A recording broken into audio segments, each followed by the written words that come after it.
चाल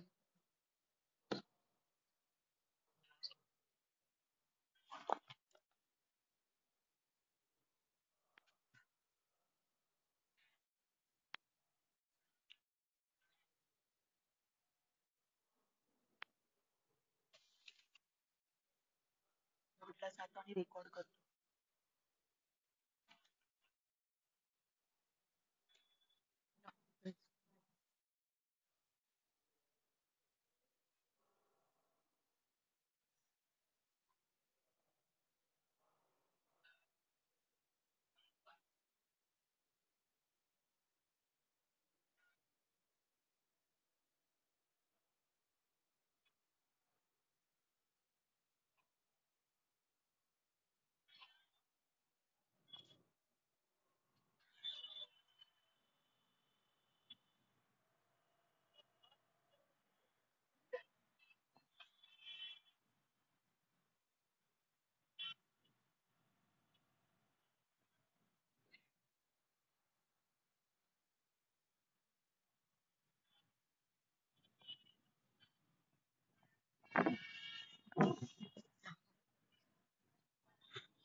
त्याला silence lecture. अरे लेक्चर सुरू आहे, रेकॉर्डिंग. हा, चल आम्ही जातो वॉर्ड मध्ये. हो.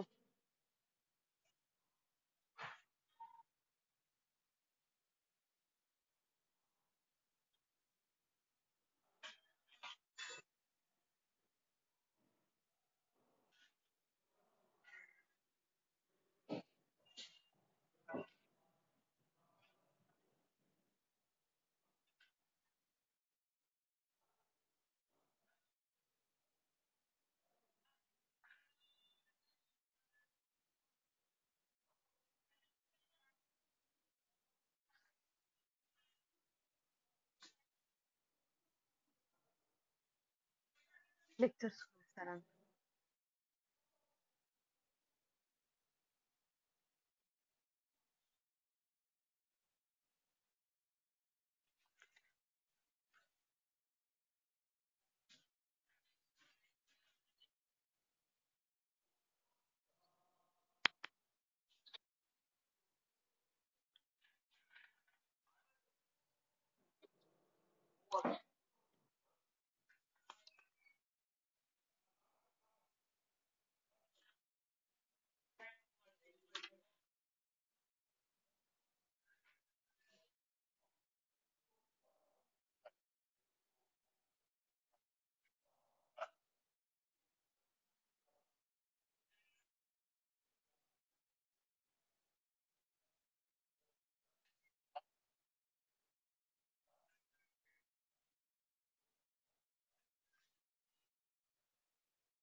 महत्वाचं आहे की जेव्हा जेव्हा या व्याधीमध्ये संकोचासारखी अवस्था उत्पन्न होणार आहे तेव्हा ग्रहासारखी अवस्था उत्पन्न होऊन रुग्ण आपल्याकडे येणार आहे तेव्हा ते शुद्ध वातज निरुपस्तंभित वातव्याधीची अवस्था आहे आणि आपल्याला खूप लांब लॉंग ड्युरेशनची ट्रीटमेंट रुग्णासाठी देणं आवश्यक आहे आणि रुग्णाला तशा पद्धतीने काउन्सिलिंग करणं आवश्यक आहे हे आपण सुरुवातीला जाणलं पाहिजे धमनी अंगुलीना संधीनाम संकोच हा अंगग्रह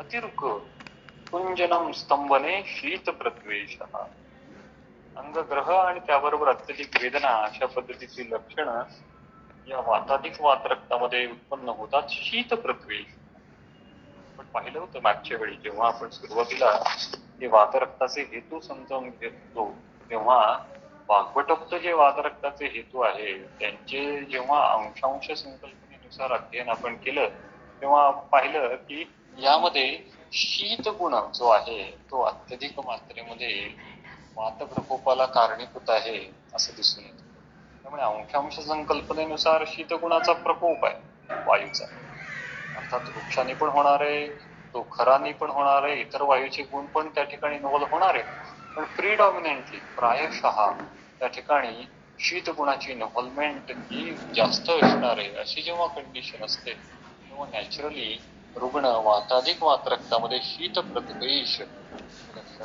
दाखवणार. ठीक आहे.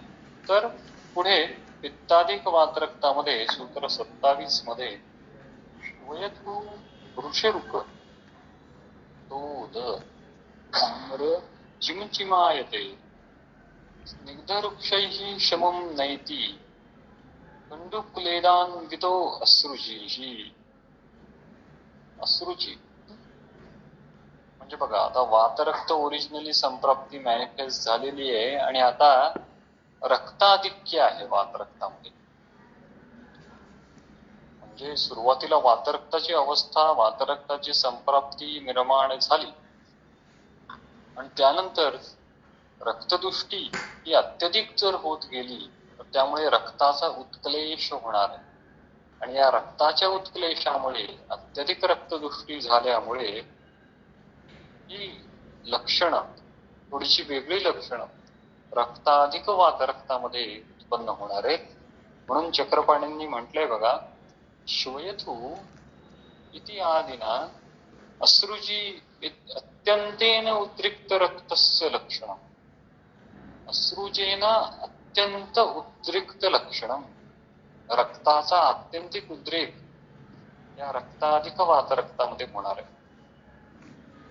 पुन्हा एकदा प्रश्न उत्पन्न होईल की असं कधी अवस्था निर्माण होईल. रक्ताचा अत्यंतिक उद्रेक अशी अवस्था. तर नॅचरली जेव्हा रक्त निरंतर चालूच आहे जेव्हा लक्षणांची निर्मिती संप्राप्ती ही मूलभूत अधिष्ठानभूत झाली आहे असं असून सुद्धा जेव्हा रुग्ण हे हेतुसेवन चालू ठेवेल रक्तदुष्टीची स्पेसिफिक किंवा रक्तदुष्टीचा स्पेसिफिक शरदासारखा काळ असेल तेव्हा अशा अवस्थेमध्ये किंवा रक्त हे ऑलरेडी खवैगुण्याने असेल ऑलरेडी रक्तदुष्टीचा आजार रक्तदुष्टीचा इतिहास रुग्णामध्ये असेल अशी जेव्हा प्रायः भूमिका असणार आहे तेव्हा अशा वेळी रक्ताधिक वातरक्त अशी कंडिशन उत्पन्न होऊ शकते. आणि यामध्ये ते असे म्हणतात की अश्रुची श्वयथुः जो शोथ निर्माण होणारे वृषरुक तोदः. यामध्ये वृष शब्द वापरला सिव्हिअर पेन आणि तोद अशी कंडिशन या ठिकाणी आहे. तसं पाहायला गेलं तर वाताधिक वातरक्तामध्ये तोद किंवा वेदना या अत्यधिक असतात हे आपण पाहिलं. पण रक्ताधिक वातरक्तामध्ये सुद्धा वृषरुक आणि तोद अशी कंडिशन सांगितलेली आहे. आपल्याला माहिती आहे की ज्या ज्या ठिकाणी रक्ताची इन्व्हॉल्वमेंट किंवा ज्या ज्या ठिकाणी पित्त आणि रक्त यांची इन्व्हॉल्वमेंट असते तेव्हा त्या संप्राप्तीमध्ये हे स्पर्शासहत्व हे जास्त असतं. टेंडरनेस हा जास्त असतो. एक आहे पेन आणि दुसरा आहे टेंडरनेस. स्पर्शासहत्व.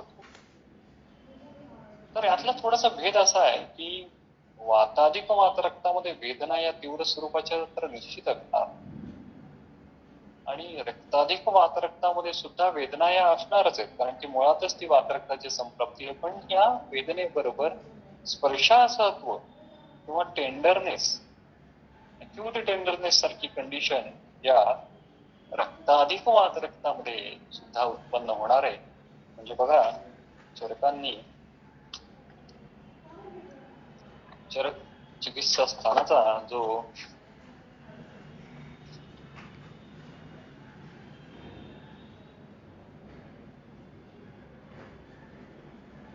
नंबर 436 जो पित्ताची गुलम अशी अवस्था वर्णन केलेली आहे. त्याच्या लक्षणांमध्ये सूत्र क्रमांक 13 जरा पिपासा वदनांग रागः शूलं महज्जीर्यति भोजने च स्वेदो विदाहो व्रणमच्च गुल्मः स्पर्श असह पैत्तिक गुल्म रूपम. स्पर्श असहत्व जे असणार आहे ते नॅचरली रक्ताधिक्य आणि पित्ताधिक्य अशी अवस्था असताना निर्माण होणार आहे. म्हणून या ठिकाणी वृषरुक तोदः चा अर्थ पेन बरोबर टेंडरनेस जास्त असतो. अशा पद्धतीने आपण घेऊ शकतो. ताम्रः कंटु क्लेद अन्विताः. अन्विताः युक्त असणे. हे जे संप्राप्तीचं स्थान आहे त्या संप्राप्ती अधिष्ठानावरची जी त्वचा आहे ती ताम्रवर्णी होणार आणि कंडू क्लेद अन्विताः. कंडू आणि क्लेद युक्त असणारे चिमचिमायने चिमचिमायन अशा पद्धतीचं लक्षण त्या ठिकाणी रक्तवाही शिरा दृष्टीमुळे उत्पन्न होणारे आणि स्निग्ध वृक्षही शमम नयेते. स्निग्ध आणि वृक्ष इत्यादी उपचार करून सुद्धा त्या ठिकाणी उपशय मिळणार नाही अशी कंडिशन अश्रुची वात रक्ताधिक वात रक्तामध्ये उत्पन्न होणारे. पुढे सूत्र 28 मध्ये पैतिके पित्ताधिक वात रक्ताचं वर्णन केलेलं आहे. विदाहो वेदना मूर्छा स्नेह कृष्ण मदो भ्रमा रागापाक्ष भेदश्च शोषाच उक्तानी पैतिके. पैतिकामध्ये विदाह विदग्धत्व उत्पन्न होणार आहे. कारण की नॅचरली पित्ताधिक वात रक्त आहे. आता पित्ताचा उद्रेक आहे त्यामुळे हा पित्ताचा उद्रेक केवळ त्या संप्राप्ती अधिष्ठानाच्या ठिकाणी नाही होणार तो पूर्ण शरीरात होणार. आणि महास्त्रोतसामध्ये जेव्हा पित्त उद्रेक जास्त मात्रेत होतं तेव्हा ते विदग्धत्व निर्माण करतं तेव्हा ते विदाह उत्पन्न होतं. वेदना पित्ताधिक वात रक्तामध्ये सुद्धा वेदना असणार. म्हणजे बघा वेदना तर एक पॅरलल लाईन जी सगळीकडे असणार आहे फक्त तिची सिव्हिरिटी थोडी बदलत जाणार आहे. मूर्छा पित्त प्रकोप हा प्राणाच्या स्थानामध्ये जेव्हा होईल पित्तावृत प्राणासारखी कंडिशन जेव्हा निर्माण होईल तेव्हा मूर्छा हे लक्षण त्या ठिकाणी उत्पन्न होईल. बघा म्हणजे प्रत्येक पित्त डॉमिनेटेड वातरक्त पॅथॉलॉजी मध्ये मूर्छा असू शकते का? नॉट नेसेसरी नॉट एसेन्शियल पण अशा कंडिशन असू शकतात. ऍक्च्युली यामध्ये जे सूत्र वर्णन केलेले आहेत तसंच ऍज इट इज सगळीच लक्षणं सगळ्याच पेशंट मध्ये दिसायला पाहिजेत असं ते त्यांनी अप्पर लिमिट वर्णन ही कमाल मर्यादा की अशा प्रकारच्या पॉसिबिलिटी अशा प्रकारचे संभावना तुमच्याकडे घेऊन रुग्ण येणार. काही पित्तावृत प्राण्यासारखे पण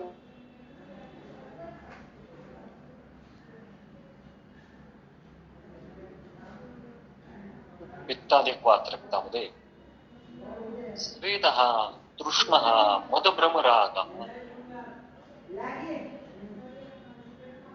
आता पित्तदृष्टी अत्यधिक असल्यामुळे त्या पित्तदृष्टीमुळे रस रक्त आणि संज्ञावहच होत असतो दुष्ट होत जाणार आणि त्यामुळे त्याचा परिणाम म्हणून मदभ्रम आणि राग डिलिरियम सारखी कंडिशन फेंडिंग सारखी कंडिशन अशा कंडिशन या ठिकाणी उत्पन्न होणार आहेत.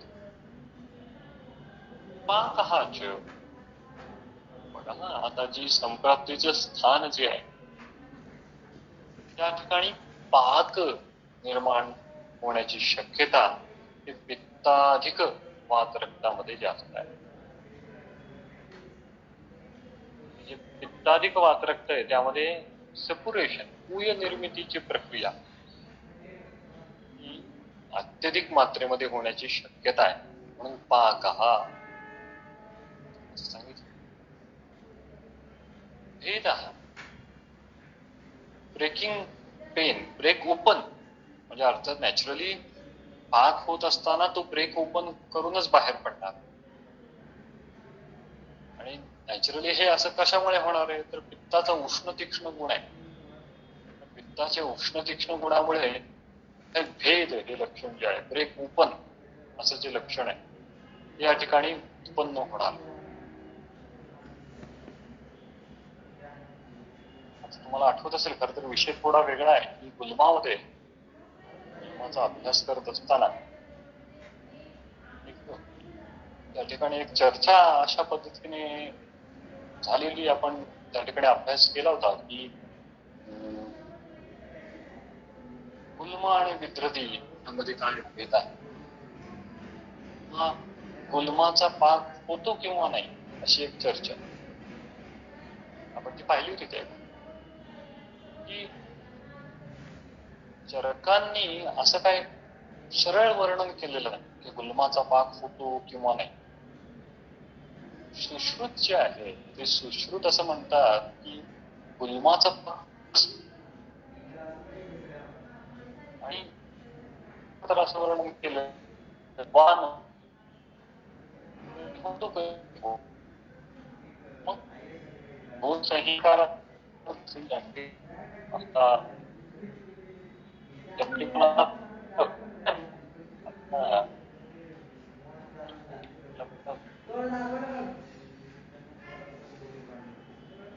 हा साहित्यकारांचा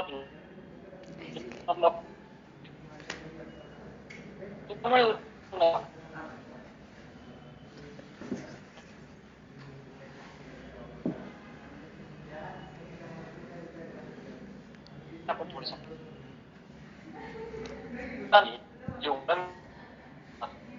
चरक थोडा विषय घेण्यासाठी पाचवीमध्ये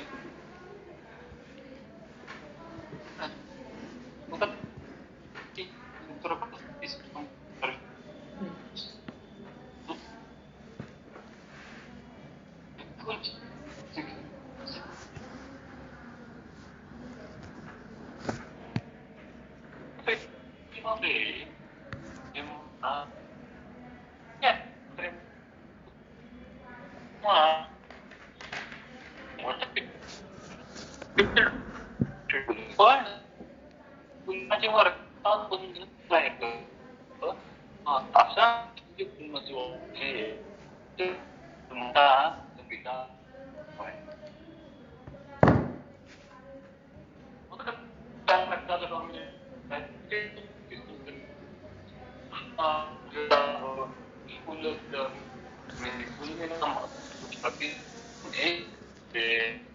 अशा वेळी मग शिक्षण करणं आवश्यक आहे. मुळातच पित्त डॉमिनेटेड पॅथॉलॉजी गुलमाची त्याला रक्तानुबंधत्व जेव्हा यायला लागलं तेव्हा त्याला विदग्धत्व किंवा त्याला विदाहत्व अशी अवस्था प्राप्त होऊ लागली. म्हणजे थोडक्यात गुलमाचा विदाह हा होत नाही, पण त्या गुल्म पित्त डॉमिनेटेड गुल्म जी पॅथॉलॉजी आहे त्या पित्त डॉमिनेटेड गुल्माला जेव्हा रक्ताचा अनुबंध येतो तेव्हा त्या रक्ताच्या अनुबंधाने जे गुल्माची होती आहे त्या कंडिशन मध्ये मात्र त्या अवस्थेचा विदाह हा होऊ शकतो. की या पित्ताधिक वात रक्तामध्ये पाक ही अवस्था कधी निर्माण होणार आहे?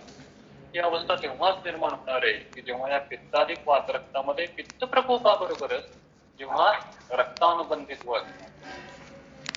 अशी अवस्था जेव्हा उत्पन्न होईल तेव्हा त्या ठिकाणी भेद हा पाक हा अशी लक्षणं उत्पन्न होणार आहे.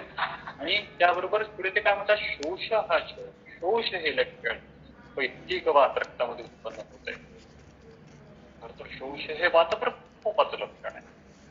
पण या पाकामुळे या भेदामुळे पित्त प्रकोप जो उष्ण तीक्ष्ण गुणाने होणार आहे त्या उष्ण तीक्ष्ण पित्त प्रकोपामुळे शोष हा एट्रोपिक अशी कंडिशन त्या ठिकाणी पित्त डॉमिनेटेड पॅथॉलॉजी मध्ये उत्पन्न होते.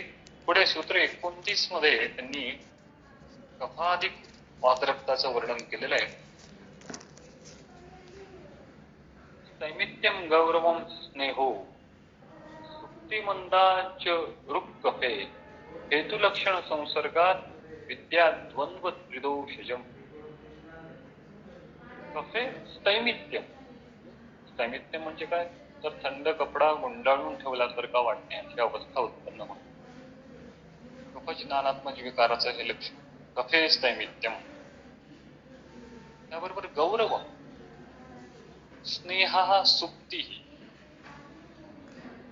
मंद रुकाच वेदना तर असणार आहे पण ती मंद असणार एवढी सिव्हिअर नसणार आहे. आणि हेतू लक्षण संसर्गात दोन दोषांचे हेतू तथा लक्षणांचा संसर्ग आणि तीन दोषांचे हेतू आणि त्यांच्या लक्षणांचा संसर्ग हे काय करतात द्वंद्व विद्या त्रिदोषजम विद्या. त्यानुसार दोन दोष डॉमिनेटेड पॅथॉलॉजी उत्पन्न होऊ शकते किंवा 3 दोष डॉमिनेटेड पॅथॉलॉजी त्या ठिकाणी उत्पन्न होऊ शकते. तर अशा पद्धतीने क्लिनिकली खूप महत्वाचा असणार आहे. आता ह्याचा अभ्यास कशा पद्धतीने करू शकतो, जसं आपण कुष्ठाच्या वेळी पण पाहिलं होतं. ही जी लक्षणं दिलेली आहेत त्या लक्षणांचा एक चार्ट जर केला आणि तो चार्ट जर आपण डोळ्यासमोर ठेवला किंवा पाठ केला किंवा आपल्या केस पेपर मध्ये लावून ठेवला आणि आपल्या रुग्णामध्ये यापैकी कोणत्या लक्षणांचं प्राबल्य जास्त मात्रेमध्ये दिसतं हे जर पाहिलं, त्याला टिक केली आणि त्यानुसार अंतिमतः दोषानुबंधत्व जाणलं तर ते जास्त सोपं पडणार. अशा पद्धतीने आपण क्लिनिकली असेसमेंट आपल्या रुग्णांचं करू शकतो. त्यानंतर त्यांनी चिकित्सा सुरू करण्यापूर्वी प्रोग्नोसिसचा विषय मांडलेला आहे. सूत्र क्रमांक 30 मध्ये आहे, एक दोषानुगम साध्यम नवम व्याप्यम द्विदोषजम.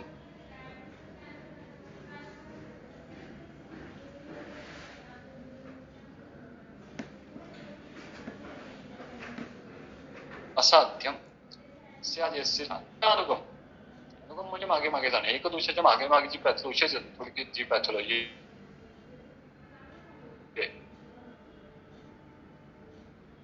आणि नवम मुक्तीस उत्पन्न अशी अवस्था ती साध्य आहे. त्रिदोषजम वाताधिक पित्ताधिक कफाधिक हे एक दोषाने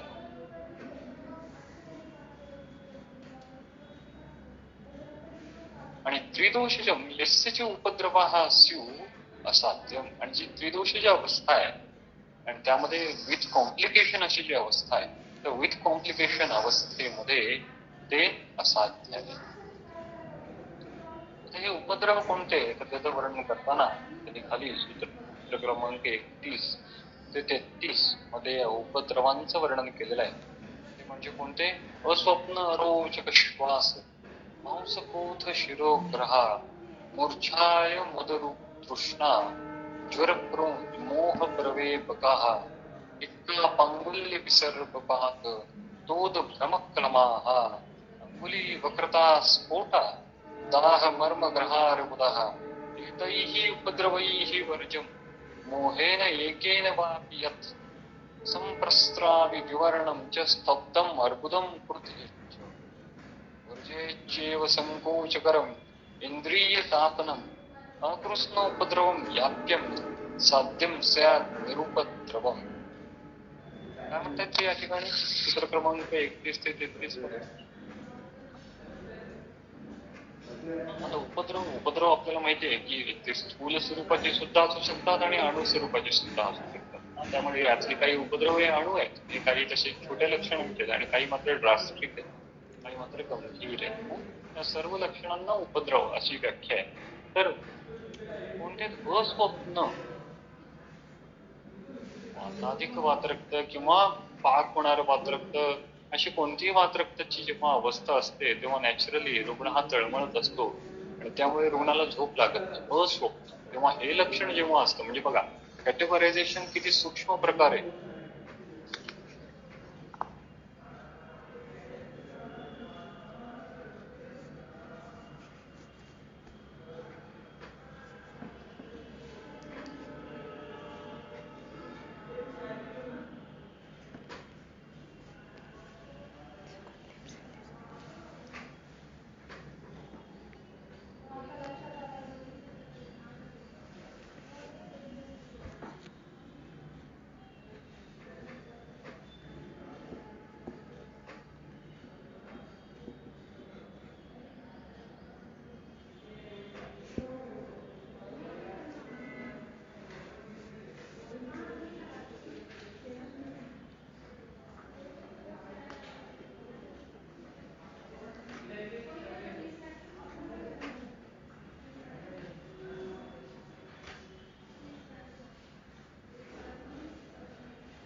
थोडा काहीतरी प्रॉब्लेम झाला होता. पण यामध्ये सांगत असताना बघा की उपद्रवामध्ये अस्वप्न हा पहिला उपद्रव सांगितला. की अस्वप्न याचा अर्थ बऱ्याचदा रुग्ण वाताधिक वातरक्त किंवा कोणत्याही दोषानुबंधी वातरक्ताचे जेव्हा असतील तर लक्षणं रुग्णाला सहन होत आहेत. वेदना जर अत्याधिक असली तरी रुग्ण रात्री झोपू शकतो का नाही हा प्रश्न आपण रुग्णाला विचारू शकतो. आणि या लक्षणांच्या तीव्रतेमुळे नॅचरली जेव्हा बघा पुढे वर्णन असं आहे सूत्र 35 मध्ये, वेदना बी हरेत असून त्या वेदना एवढ्या तीव्र प्रकारच्या असणार आहेत की ते प्राणाचं हरण सुद्धा पुढे जाऊन करू शकतात. अशी जेव्हा अवस्था असणार आहे तेव्हा नॅचरली अस्वप्न हे निर्माणच होणार आहे. वेदनाच एवढ्यात की अस्वप्न झोपू शकत नाही. आपलं जेव्हा क्लिनिकली एक्झामिनेशन असणार आहे रुग्णाचं तेव्हा रुग्णाची निद्रा सम्यक आहे का हा सुद्धा आपला एक प्रश्न त्या एक्झामिनेशन मध्ये असला पाहिजे. अस्वप्न अरोचक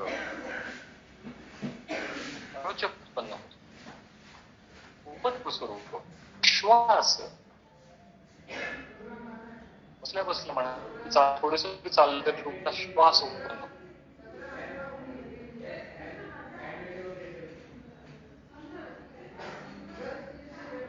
दम लागतो.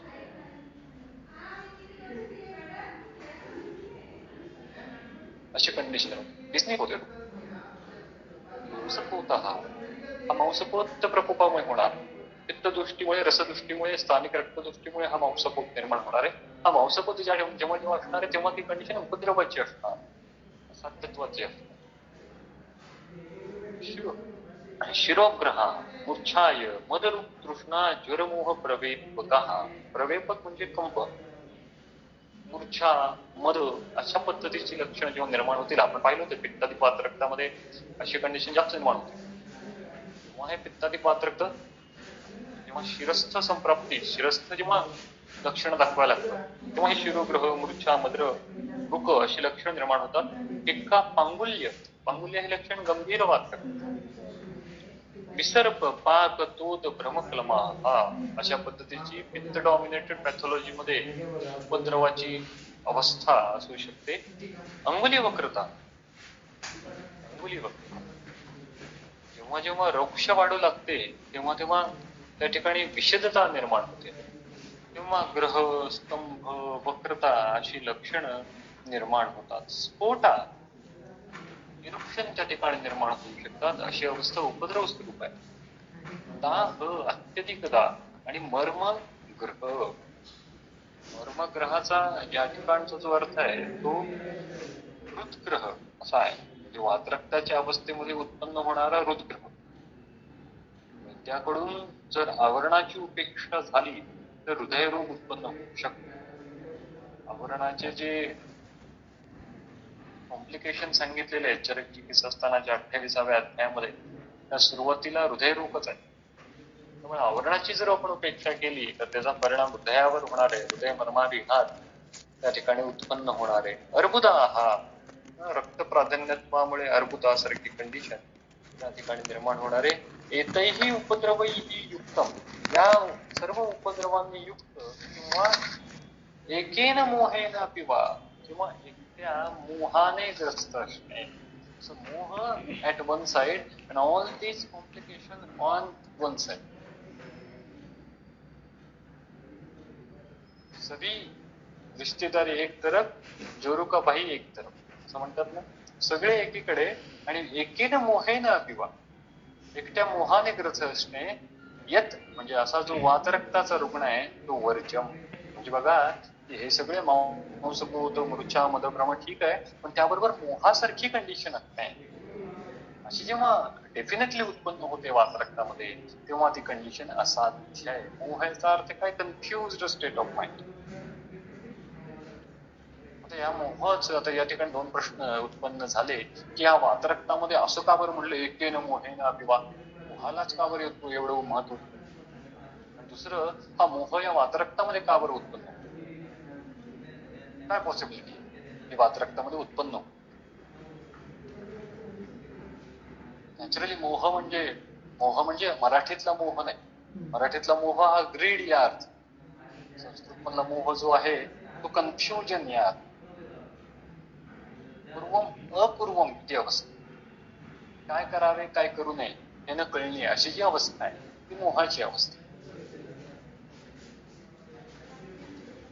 आणि नॅचरली जेव्हा रुग्णामध्ये ही अवस्था निर्माण होते, कन्फ्युजनची अवस्था निर्माण होते, तेव्हा ते वैद्यासाठी खूप मोठं एक आव्हान असतं. कारण रुग्णाचे जे प्रधान गुण सांगितलेले आहेत त्यातला प्रधान 4 गुण जे आहेत त्यातला पहिला गुण कोणता आहे? स्मृती, निर्देशकारित्व, ज्ञापकत्व हे जे गुण सांगितलेले, स्मृती हा पहिला गुण आहे. स्मृती रुग्णाने स्वतःहून सांगितलं पाहिजे ना, मला काय काय माझी काय काय हिस्ट्री आहे, मी किती दिवसापासून ही लक्षणांची निर्मिती झाली आहे, कोणते हेतूंचं सेवन केलं, हे जर रुग्ण सांगू शकला तर वैद्य काय करू शकणार? वैद्य काहीतरी संपत्तीचं पिक्चर स्वतःच्या डोक्यामध्ये रेखाटू शकणार आहे. पण जर हा रुग्णच सांगता येत नसेल अशी अवस्था आहे मोहाची, कन्फ्युज्ड स्टेट ऑफ माइंड, मग हेतू काय सांगणार आहेत?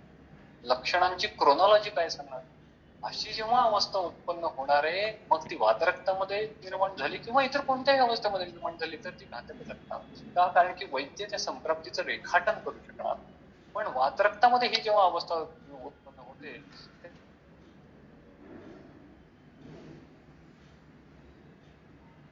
तेव्हा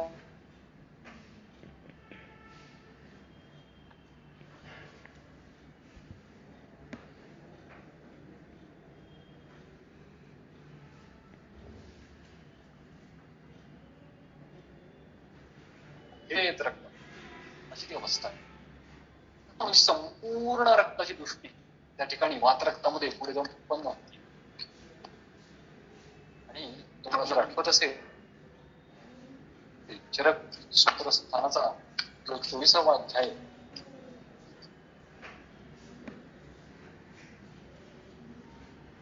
संन्यासाचं वर्णन केलेलं आहे.